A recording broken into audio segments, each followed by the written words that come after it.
Scene కదే, ఇలాంటి scene ఒక్క ట్రై వేయి బా. ఇప్పుడు చూడరా దీని కొట్టిస్తా. ఒరే ఎందుకురా సినిమా చూడరా. అబ్బో దీని గురించి దీని దగ్గర మాట్లాడుకో, పెద్ద రైటర్ అని ఫీల్ అవుతుందిగా. ఒకసారి ఆ కథలు చదవే, అన్ని స్పెల్లింగ్ మిస్టేక్లే.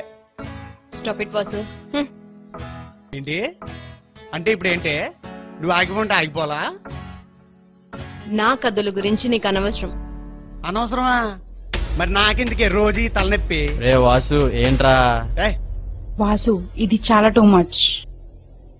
అబ్బో ఎంతమంది సపోర్టో నీకు. రే మేము ఎవరికే సపోర్ట్ కాదు, మీరు పడండి. రావే వెళ్ళిపోదాం. బాయే వాణి. ఇప్పుడు హ్యాపీయా? సడన్ గా నీకేమవుతుందిరా పిచ్చి పిచ్చిగా బిహేవ్ చేస్తావు? ఆహా నాకు పిచ్చేనే, అందుకే పిచ్చిగా బిహేవ్ చేస్తాను. అయినా మనం దాంతో ఎక్కడికి వెళ్ళిపోయావే? ఓ పక్క నేను మాట్లాడుతున్నా, నీ పన్ను చూసుకుని కామ్గా పడుకుంటావా? మళ్ళీ ఉదయాన్నే కాఫీ కప్ నా చేతిలో పెట్టి ఏదో అన్నావే.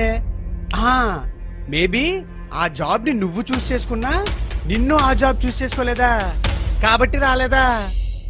మరేమనమంటావు? నువ్వు చేతకాని వెదవి, నీకెవరు జాబ్ అని అనాలా? అయినా చిన్నప్పటి నుంచే చూస్తున్నా, ఒకసారి బానే ఉంటుంటావు, వెంటనే ఆ సిచ్యువేషన్ కి సంబంధం లేంటే మాట్లాడతావు. అబ్బో నా గురించి నీకు అంత బాగా తెలుసా? అంత తెలిసినప్పుడు నా మైనస్ నాకు ఎందుకు చెప్పలేదే? ఎక్కడ చెప్పనిచ్చావు? ఎప్పుడు కోపంగా మారిపోతావు తెలీదు. అంటే చిన్నప్పటి నుంచి నేను నీకు టార్చర్ చూపించానా? నువ్వు చూపించావు నేను అన్నానా? ఎందుకు అనవసరంగా మాట్లాడతావు?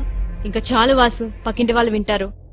వింటే విన్నే నాకేంటి, అయినా కథలు రాయడం కాదు, వాటిని ఎలా పబ్లిష్ చేయాలో ఆలోచించు. నీ ప్రాబ్లం ఏంట్రా? నా ప్రాబ్లం నువ్వే.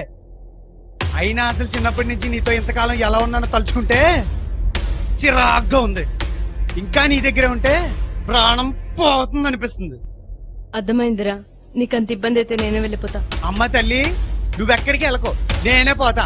మళ్ళీ నాకా బ్యాటరీ మార్క్ ఎందుకు? అర్ధరాత్రి అమ్మాయిని బయటికి పంపించాడని నేనే పోతా.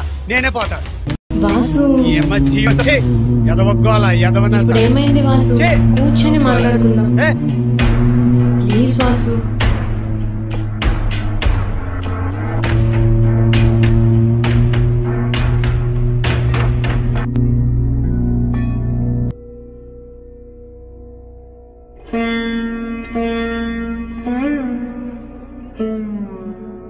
పిచ్చెక్కిందారా నీకు?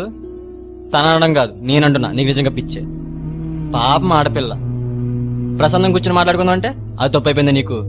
అయినా నేనెవర్రా అమ్మాయిని ఒంటరి వదిలేసి రమ్మన్నది? అది కాదురా. మాట్లాడుకో, ఒకరు గుర్తుపెట్టుకో, మనల్ని బాగా అర్థం చేసుకున్న వాళ్ళు బాధపడతాం అంటే మనమేరా బాధపడేది. అయినా మీరు ఇలా ఉండడానికేనారా మీకు ఇల్లు చూసి నా ఇంటికి రెంట కడుతున్నది?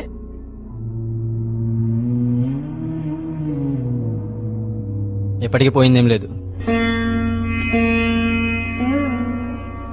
రారా నేను మాట్లాడతా.